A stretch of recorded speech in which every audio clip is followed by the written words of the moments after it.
No silêncio gélido das montanhas escandinavas, onde o vento corta como lâmina e os trovões ecoam como tambores de guerra dos deuses, nasceu uma lenda que atravessou séculos.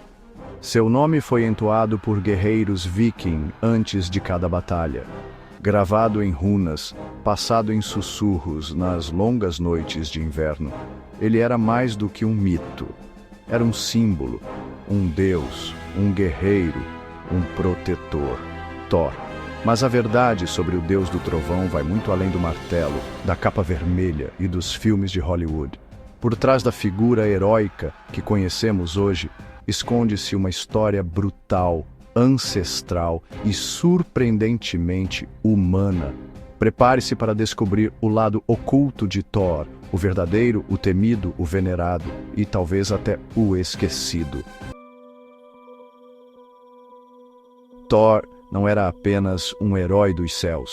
Na mitologia nórdica, ele era o deus da tempestade, dos raios, da força bruta, mas também da fertilidade e da colheita. Ao contrário do que muitos pensam, ele não era um nobre líder ou um deus de sabedoria. Thor era, acima de tudo, um guerreiro visceral.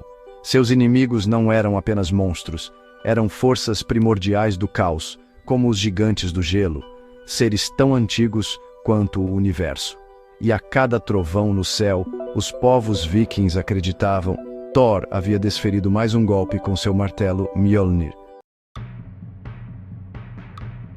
Só que esse martelo não era uma arma qualquer. Ele foi forjado pelos anões Brokkr e Eitri, em meio a uma aposta entre deuses. E o detalhe mais sombrio: Mjolnir foi criado para matar, inclusive deuses. Mas nem tudo em Thor era força bruta. O que poucos sabem é que ele também foi símbolo de proteção para as famílias nórdicas. Seus amuletos eram usados por crianças, por grávidas, por guerreiros. Mjolnir era desenhado em túmulos, cravejado em espadas e até usado em casamentos. Thor era a ponte entre o mundo dos homens e dos deuses. Enquanto Odin planejava e manipulava, Thor agia. E isso fez dele o mais amado entre os deuses pelos mortais. Ele não se escondia atrás de enigmas.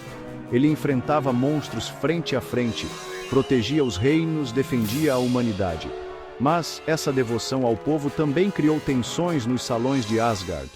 Muitos deuses o viam como um bruto, como alguém indigno de estar entre os sábios. E no fim dos tempos, no Ragnarok, Thor sabia qual seria seu destino.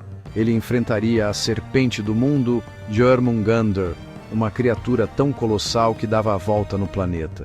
A batalha entre eles seria épica, lendária e fatal. Thor mataria a serpente, mas daria apenas 9 passos antes de cair morto, envenenado. O Deus invencível cairia e com ele o próprio mundo começaria a ruir. Essa história, passada oralmente por séculos, sobreviveu mesmo após a cristianização da Escandinávia. Mesmo quando crucifixos substituíram os martelos, o trovão continuava a ser escutado, e muitos ainda sussurravam o nome de Thor, porque deuses podem cair, mas lendas, essas nunca morrem. Então, da próxima vez que ouvir um trovão cruzando o céu, lembre-se, para os antigos povos do norte, não era apenas uma descarga elétrica. Era Thor, o deus do trovão, ainda lutando contra as forças do caos, mesmo depois do fim do mundo. Ele pode ter sido esquecido pelos livros, deturpado pelas telas, mas sua essência, de coragem, força e sacrifício, ainda vive dentro de cada história contada, e agora, dentro de você. Porque quem conhece a verdade sobre Thor, nunca mais escuta um trovão da mesma forma.